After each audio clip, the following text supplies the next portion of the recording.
Hi friends, मैं पूर्वा आप लोग का स्वागत करती हूँ एमपी सक्सेस अर्स में। और आज की इस वीडियो में हम बात करने वाले हैं Madhya Pradesh daily current affair की सीरीज़ 19 के बारे में।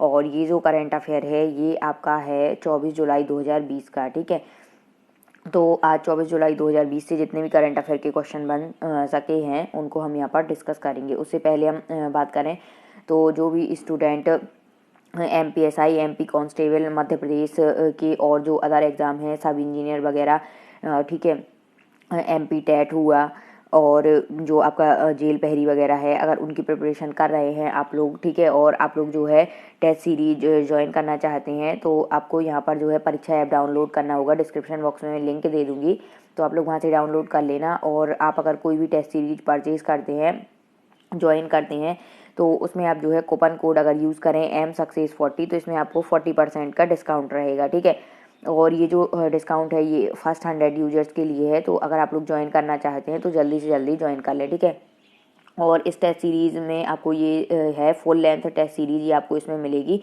और इसमें हिंदी एंड इंग्लिश दोनों मीडियम में आपको जो है क्वेश्चंस मिलेंगे। और आफ्टर टेस्ट देने के बाद जो है वो आपको इसमें जो है सॉल्यूशन भी मिलेगा और साथ में जो है इनका जो पूरा आंसर वो भी रहेगा। तो आप लोग जो है अगर जैसे अभी जो है कि एग्ज़ाम नहीं हो पा रहे हैं और आप लोग अगर प्रिपरेशन कर चुके हैं तो आप लोगों के लिए बेटर रहेगा कि आप लोग जो है टेस्ट सीरीज़ परचेज कर लें और उनको जो है पर डे एक टेस्ट सीरीज़ लगाएं। ठीक है, इससे आपको क्या होगा कि इम्प्रूवमेंट होगा। आप टेस्ट सीरीज़ लगाएंगे, फिर उसको आपको सॉल्व करना है। जब आप टेस्ट दे लें उसके बाद आप अपने मार्क्स देखें और जो क्वेश्चन आपके गलत हो गए हैं उनका सॉल्यूशन वगैरह भी उसमें मिल जाएगा, तो आप उनको देखें। ठीक है, और फिर नेक्स्ट जब आप टेस्ट दें तो उसमें जो है आपको इम्प्रूव होगा आपका। ठीक है, तो इसलिए आप लोग जो है टेस्ट सीरीज को ज्वाइन कर लें। और साथ में अगर आप लोग अभी नहीं करना चाहते हैं तो इसमें जो है कुछ मॉक टेस्ट वगैरह भी अवेलेबल हैं इसमें। ठीक है, मॉक टेस्ट भी अवेलेबल है इस टेस्ट सीरीज अगर आप लोग परीक्षा ऐप देखेंगे तो उसमें कुछ मॉक टेस्ट हैं, ये फ्री ऑफ कॉस्ट हैं। ठीक है, तो आप जो है उन मॉक टेस्ट को जो है पर डे उन मॉक टेस्ट को लगाएं। पर डे अगर आप जो है मॉक टेस्ट लगाते हैं तो भी बहुत हेल्पफुल है। इसमें सब्जेक्ट वाइज जो है मॉक टेस्ट रहते हैं, टॉपिक वाइज और सब्जेक्ट वाइज। जैसे मैथ के होंगे उसमें, साइंस के होंगे आपके, ठीक है, हिंदी इंग्लिश वगैरह जो सब्जेक्ट हैं आपके, उनके जो है प्रीवियस ईयर एग्जाम पेपर वगैरह में जो क्वेश्चन आते हैं उन पर बेस्ड जो है आपके मॉक टेस्ट वगैरह हैं अवेलेबल उसमें, तो आप उनको भी दे सकते हैं। ठीक है, तो डिस्क्रिप्शन बॉक्स में लिंक दे दूंगी, आप लोग वहाँ से डाउनलोड कर लेना। ओके, चलिए अब आते हैं अपने क्वेश्चन पर। तो यहाँ पे हम बात करें, फर्स्ट नंबर क्वेश्चन यहाँ पर है कि हाल ही में मध्य प्रदेश के कितने लाख जरूरतमंदों को खाद्य एवं आपूर्ति विभाग पात्रता पर्ची वितरित कर सरकारी राशन दिलाएगा। तो यहाँ पे हम बात करें तो ऑप्शन नंबर थर्ड, ठीक है, जो है वो आपका राइट आंसर होगा, 36,86,000। ठीक है, 36,86,000 जो लोग हैं, ठीक है, ज़रूरतमंद हैं, उनको खाद्य एवं आपूर्ति विभाग जो मध्य प्रदेश है वो पात्रता पर्ची वितरित करके जो सरकारी राशन है अब वो दिलाएगा। ठीक है, जो मुख्यमंत्री जी जो हमारे हैं उन्होंने मंत्रालय में मुख्यमंत्री जी ने खाद्य एवं आपूर्ति विभाग की बैठक में ये फैसला लिया है कि प्रदेश के जो ज़रूरतमंद हैं, ठीक है, जिनके ज़रूरतमंद राशन पात्र हैं लेकिन उन्हें जो है राशन नहीं मिल पा रहा है। बहुत सारे लोग ऐसे हैं जिनके पास जो है राशन कार्ड वगैरह अवेलेबल नहीं है, तो वो राशन जो गवर्नमेंट की तरफ से मिल रहा है उनका लाभ नहीं ले पा रहे हैं। तो इसके लिए जो है जो है मुख्यमंत्री जी ने फैसला लिया है कि अब जो है खाद्य एवं आपूर्ति विभाग ऐसे लोगों को भी जो है वो पात्रता पर्ची वितरित करेगा और फिर उनको जो है अगले महीने से जो है जो सरकारी राशन है वो सरकारी राशन की जो दुकान है वहाँ से जो है हर मंथ मिलने लगेगा जो भी उनको वितरित होता है। ठीक है, तो ये आपको याद रखना है कि अभी जो है कितने लोग ऐसे हैं कि जो ज़रूरतमंद हैं जिनको राशन मिलना चाहिए लेकिन उन तक नहीं पहुँच पा रहा है। तो ऐसे हैं अभी 36,86,000 लोग। ठीक है, तो इन लोगों को जो है अब खाद्य एवं आपूर्ति विभाग के माध्यम से पात्रता पर्ची दिलवाकर राशन मिलेगा। ठीक है, बात करते हैं अब यहाँ पे सेकंड नंबर क्वेश्चन की कि हाल ही में मध्य प्रदेश के खंडवा जिले की मांधाता सीट से कांग्रेस के किस विधायक ने 23 जुलाई को इस्तीफा दिया है। तो देखिए मध्य प्रदेश में एक और जो है सीट खाली हो गई है अब कांग्रेस की विधायक की। तो यहाँ पे अब हम बात करें तो यहाँ पे जो है ये है श्री नारायण पटेल जी। ठीक है, श्री नारायण पटेल जी जो हैं इन्होंने अभी जो है 23 जुलाई को जो है कांग्रेस के विधायक पद से इस्तीफा दिया है और ये जो है खंडवा जिले की मांधाता सीट से विधायक थे। ठीक है, और इन्होंने जो है वो भाजपा, ठीक है, भाजपा जो है भाजपा ज्वाइन कर ली है और कांग्रेस पद से इस्तीफा दे दिया है। ठीक है, 23 जुलाई को ही इन्होंने इस्तीफा देकर भाजपा को ज्वाइन किया है। ठीक है, तो इनका नाम भी जो है इम्पोर्टेंट है। अब जो है यहाँ पर अब जो उपचुनाव होने थे, ठीक है, उपचुनाव जो आपके सितंबर में होने थे, तो उसमें जो है 26 सीटें जो है खाली हो गई थी। ठीक है, अब इसमें जो है पहले इसमें 24 सीटें थी, फिर अभी 15 दिन के अंदर जो है 2 लोगों ने इस्तीफा दे दिया था और कल जो है एक और इस्तीफा दे दिया गया है। ठीक है, जो है खंडवा जिले की मानधाता सीट से, तो अब यहाँ पे 3 सीटें और बढ़ गई हैं, तो टोटल जो सीटें हो गई हैं पहले 26 हो गई थी। ठीक है, तो कल एक और हो गई है, तो यहाँ पे अब जो है 27 सीटों के लिए जो है जो उपचुनाव होंगे वो अब यहाँ पर 27 सीटों के लिए होंगे। ठीक है, तो यहाँ पे जो है कांग्रेस से अभी 15 दिन के अंदर जो है 3 लोगों ने इस्तीफा दिया है कांग्रेस के विधायक पद से। ठीक है, तो यहाँ पे जो है एक यहाँ पे नेपानगर से है और यहाँ पे बड़ा मलहरा सीट से है और तीसरा ये जो सीट खाली हुई है ये खंडवा जिले की मानधाता सीट से हुई है। तो अब जो है टोटल 27 जो है 27 विधायकों मतलब कि 27 सीटों के लिए जो है अब यहाँ पर 27 विधानसभा सीटों के लिए उपचुनाव होंगे। ठीक है, तो ये भी आपको याद रखना है कि इसका राइट आंसर क्या है, श्री नारायण पटेल। इन्होंने अभी इस्तीफा देकर कांग्रेस को ज्वाइन किया, कांग्रेस से इस्तीफा देकर भाजपा को ज्वाइन कर लिया है। ठीक है, अब यहाँ पे हम बात करें 3rd नंबर क्वेश्चन की, तो यहाँ पे है कि हाल ही में मध्य प्रदेश में विधानसभा की सीटों पर किस महीने में होने वाले उपचुनाव को स्थगित कर दिया गया है। तो देखिए अभी यहाँ पे हम बात कर रहे थे कि विधानसभा की जो 27 सीटें हैं अब उन पर उपचुनाव जो है वो सितंबर में होने थे। ठीक है, तो ऑप्शन नंबर सी आपका जो है सितंबर में जो उपचुनाव होने थे, ठीक है, उनको स्थगित कर दिया गया है। यानी कि अभी के हाल ही सितंबर में होने थे तो उनको अभी पोस्टपोन कर दिया गया है, स्थगित कर दिया गया है, क्योंकि जो है कोरोना संक्रमण के जो है मामले बढ़ रहे हैं। कोरोना संक्रमण की वजह से जो है ये चुनाव अभी जो है स्थगित कर दिए गए हैं। तो ये आपका इसका राइट आंसर क्या है, सितंबर। और अब ये उपचुनाव कितनी सीटों पर होने हैं, तो 27 सीटों पर अब ये उपचुनाव होंगे। ठीक है, अब यहाँ पे अगर हम बात करें तो जो यहाँ पर अब कांग्रेस की जो सीटें बची हुई हैं वो यहाँ पे लगभग जो है 89। ठीक है, कांग्रेस की जो सीटें अब रह गई हैं यहाँ पे विधायकों की संख्या जो है वो 89 रह गई है। और अगर जो है बीजेपी से बात करें यहाँ पर तो इनकी जो सीटें हैं वो अब 107 हो गई हैं बढ़कर विधायकों की। ठीक है, और कांग्रेस में यहाँ पर कितनी रह गई हैं यहाँ पर तो 89। ठीक है, और टोटल जो सीटें हैं विधायकों की, ठीक है, विधानसभा में विधायकों की जो है मध्य प्रदेश में, तो टोटल जो है वो 230 हैं। ठीक है, कुछ इसमें जो है मतलब कि जो अन्य दल वगैरह हैं उनकी भी सीटें इसमें शामिल हैं। ठीक है, 230 में। अब आगे हम यहाँ पर बात करें 4th नंबर क्वेश्चन की कि हाल ही में मध्य प्रदेश में ITI के बच्चों को प्रशिक्षण देने के लिए किस संस्था के साथ समझौता किया गया है। तो यहाँ पे अगर हम बात करें तो हाल ही में मध्य प्रदेश के जो ITI के बच्चे हैं, ITI जो लोग करते हैं जो आफ्टर 10th और 12th के बाद जो डिप्लोमा कोर्सेज होते हैं 1-2 साल के, तो उनमें जो है जो उनके स्टूडेंट हैं उनको प्रशिक्षण देने के लिए किस संस्था के साथ समझौता किया गया है।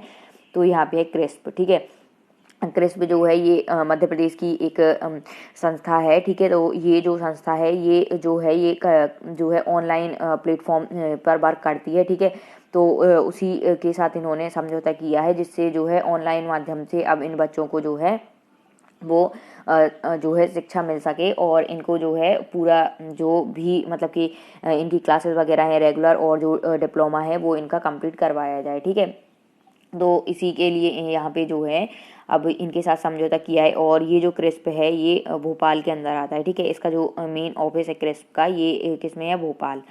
ठीक है, भोपाल में, तो ये भोपाल के अंतर्गत आता है। और जो है हाल ही में जो हमारी तकनीकी शिक्षा एवं कौशल विकास मंत्री हैं, कौन है यहाँ पर, श्रीमती यशोदा राजे सिंधिया।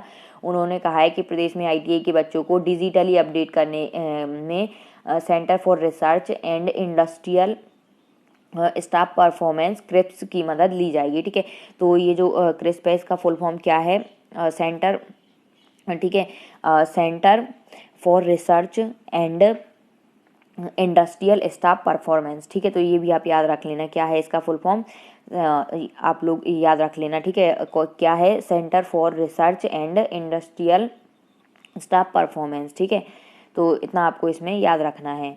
और इसकी मदद से जो है ये जो है स्टूडेंटों को जो है डिजिटल अपडेट करेंगी। ठीक है,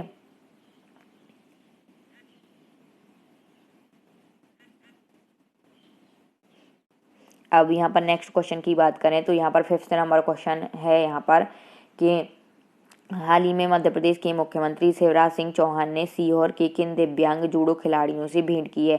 तो यहाँ पे अगर हम बात करें तो हाल ही में अभी जो हमारे मुख्यमंत्री जी हैं, इन्होंने जो है 23 जुलाई को जो है मध्य प्रदेश के सीहोर के जो दिव्यांग जूडो खिलाड़ी हैं उनसे भेंट करी है। तो उनका नाम जो है क्या है, तो पूनम शर्मा, नीरज शर्मा, उपयुक्त दोनों, या इनमें से कोई नहीं। तो आपका जो राइट आंसर होगा वो होगा उपयुक्त दोनों।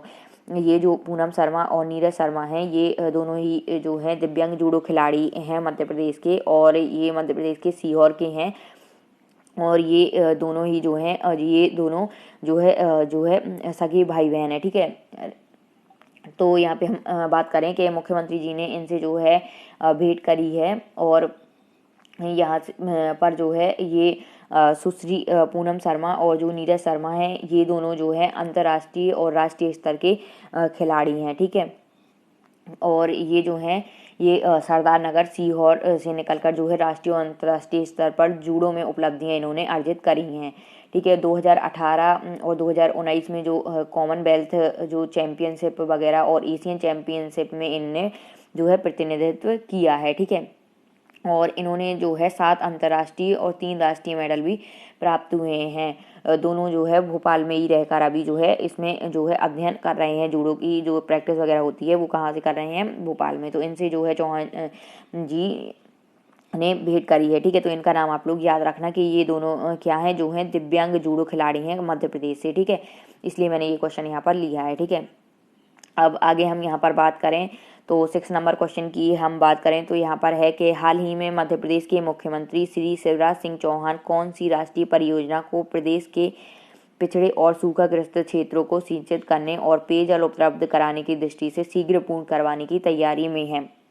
तो यहाँ पर हम बात करें तो जो ये राष्ट्रीय परियोजना है यहाँ पर वो कौन सी है, तो यहाँ पर ऑप्शन नंबर आप देखेंगे 3rd, ठीक है। केन बेतवा लिंक, ये जो राष्ट्रीय परियोजना है इसको जो है मुख्यमंत्री जी शीघ्र पूर्ण करवाने की तैयारी में है। ये केन बेतवा लिंक जो है ये राष्ट्रीय परियोजना है, और पूर्व प्रधानमंत्री जो हमारे स्वर्गीय श्री अटल बिहारी वाजपेयी जी की मतलब अटल बिहारी वाजपेयी की नदी जोड़ो अभियान के अनुक्रम में विकसित की गई ये परियोजना है, ठीक है। परियोजना से मध्य प्रदेश के जो लगभग हैं, यहाँ पर अगर हम बात करें तो यहाँ पर मध्य प्रदेश के लगभग जो है 6 लाख, ठीक है, 6 लाख और 53,000 हेक्टेयर जो है कृषि क्षेत्र में बेहतर सिंचाई संभव इससे हो पाएगी, ठीक है। तो इसलिए जो है केन बेतवा लिंक राष्ट्रीय परियोजना को जल्द पूर्ण करवाने की तैयारी में है, और ये जल्द से शुरू होगी। तो इससे जो है 6,53,000 लगभग जो हेक्टेयर कृषि क्षेत्र है उसमें सिंचाई संभव हो पाएगी, ठीक है। और ये जो केन बेतवा लिंक परियोजना है ये जो है ये इसमें नदी जोड़ो अभियान के तहत इस परियोजना का जो है मतलब कि लिया गया था, नदी जोड़ो अभियान के तहत, ठीक है। तो ये नाम भी आपको याद रखना है कि ये किस परियोजना ये कहाँ से ली गई थी, तो नदी जोड़ो अभियान के अनुक्रम में ये विकसित की गई थी केन बेतवा लिंक राष्ट्रीय परियोजना, ठीक है। और आगे हम देखें इसमें अब 7th नंबर क्वेश्चन यहाँ पर, तो ये जो केन बेतवा लिंक परियोजना है ये मध्य प्रदेश और उत्तर प्रदेश की जो है मतलब कि कंबाइंड परियोजना है, ठीक है। अब यहाँ पे बात करें हम 7th नंबर क्वेश्चन की, तो हाल ही में मध्य प्रदेश सरकार द्वारा किसानों को उद्यानिकी का प्रशिक्षण देने के लिए कितनी जो ग्राम पंचायतें हैं उन पर एक उद्यानिकी मित्र बनाने की घोषणा की गई है। तो ये क्वेश्चन भी आपका इम्पोर्टेंट है। तो यहाँ पर आपका ऑप्शन होगा ऑप्शन नंबर 1, प्रत्येक 5 ग्राम पंचायतों पर जो है वो एक उद्यानिकी मित्र बनाने की जो है घोषणा की गई है, ठीक है। तो इसका राइट आंसर आपका क्या होगा, ऑप्शन नंबर ए। अब आगे यहाँ पर हम बात करें तो इस योजना के तहत जो है जो उद्यानिकी कृषकों की जो कृषक मित्र बनाया जाएगा जिनको, ठीक है, तो बनाया जाएगा तो वो उद्यानिकी फसलों का जो है उत्पादन करेंगे, और जो दूसरे किसान हैं उनको उन्नत फल फूल सब्जी आदि के जो उत्पादन है, विपणन है और प्रोसेसिंग की जानकारी है वो यहाँ पर देंगे, ठीक है। उनको सहयोग करेंगे और प्रेरित करेंगे। तो इसके लिए जो है प्रत्येक ग्राम पंचायतों में जो है वो प्रत्येक 5 ग्राम पंचायतों पर एक उद्यानिकी मित्र बनाए जाएंगे, ठीक है। तो अब नेक्स्ट क्वेश्चन की यहाँ पर हम बात करें तो क्वेश्चन नंबर 8 यहाँ पर है कि हाल ही में मध्य प्रदेश के किस एयरपोर्ट पर 2 नए एरो ब्रिज का काम शुरू किया गया है। तो अगर हम यहाँ पर बात करें तो ये है राजा भोज एयरपोर्ट, ये जो है ये भोपाल में है। ठीक है, राजा भोज एयरपोर्ट की अगर हम बात करें तो ये भोपाल में है। यहाँ पर जो है 2 नए एरोब्रिज का काम शुरू किया गया है। ठीक है, तो ये क्वेश्चन भी एक अच्छा क्वेश्चन है इसमें, क्योंकि आपको जो है एयरपोर्ट के बारे में बताया गया है। तो अगर हम यहाँ पे बात करें एयरपोर्ट की, तो राजा भोज एयरपोर्ट कहाँ है? भोपाल में। और देवी अहिल्याबाई होलकर एयरपोर्ट की बात करें तो ये इंदौर में है। और डूमना एयरपोर्ट की अगर हम यहाँ पर बात करते हैं, ठीक है, डूमना एयरपोर्ट की बात करें तो ये कहाँ पर है? ये जबलपुर में है। ठीक है, और अगर हम यहाँ पे बात करते हैं सिविल एरोड्रम एयरपोर्ट की, तो ये कहाँ पर है? ये खजुराहो में, मध्य प्रदेश के जो छतरपुर जिले के अंतर्गत आता है खजुराहो, उसमें ये जो है ये एयरपोर्ट है। तो आपको जो है इस टाइप से जो है मध्य प्रदेश के कुछ एयरपोर्ट्स के नाम पता चल गए हैं। ठीक है, जिसमें जो अगर हम बात करें तो जो देवी अहिल्याबाई होलकर एयरपोर्ट है ये काफ़ी बड़ा एयरपोर्ट है, और ये इससे जो है इंटरनेशनल नेशनल फ्लाइट्स वगैरह भी जाती हैं। तो इनका नाम जो है आपको ये याद रखना है। ठीक है, और जो राजा भोज एयरपोर्ट है ये भी जो है बड़ी एयरपोर्ट्स की श्रेणी में आता है। ठीक है, मध्य प्रदेश के अंतर्गत। तो यहाँ पे अगर हम बात करें तो ये जो है राजा भोज एयरपोर्ट, ये आपका जो है ये इसमें 2 नए एरोब्रिज का काम जो है शुरू किया जा रहा है। और एक जो एरोब्रिज इसमें है, मतलब 2 एरोब्रिज यहाँ पर पहले से हैं, और जो तीसरा एरोब्रिज अब बनेगा वो आपका अक्टूबर में कंप्लीट हो जाएगा। और एक जो चौथा एरोब्रिज बनेगा वो जो है आपका नेक्स्ट ईयर तक, यानी कि 2021 तक कंप्लीट हो जाएगा। इस टाइप से जो है 4 एरोब्रिज यहाँ पर हो जाएंगे, जिससे लगभग जो है 18 जो फ्लाइट्स हैं लगभग वो यहाँ पर आराम से मतलब आने जाने लगेंगी, उनकी व्यवस्था यहाँ पर हो जाएगी 18 फ्लाइट्स की। ठीक है, तो इसलिए आपका जो है ऑप्शन नंबर डी यहाँ पर जो है वो राइट आंसर यहाँ पर हो जाएगा।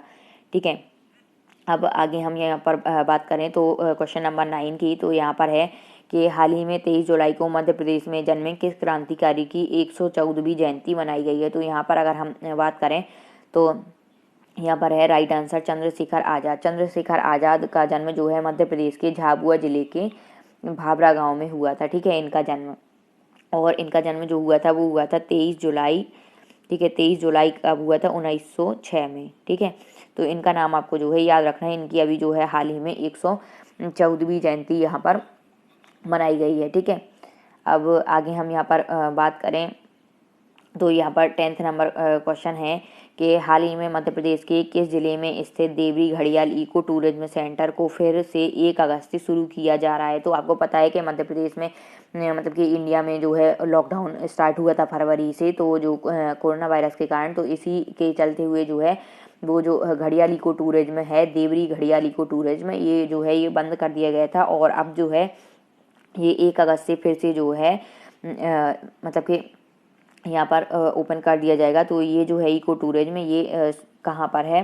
तो अगर हम इस इको टूरिज्म की बात करें तो ये है मध्य प्रदेश के मुरैना में। ठीक है, और ये जो इको टूरिज्म है ये पर्यटकों के लिए अब 1 अगस्त से खोल दिया जाएगा। तो जो इसका राइट आंसर है तो वो है आपका ऑप्शन नंबर ए। ये भी आपको याद रखना है।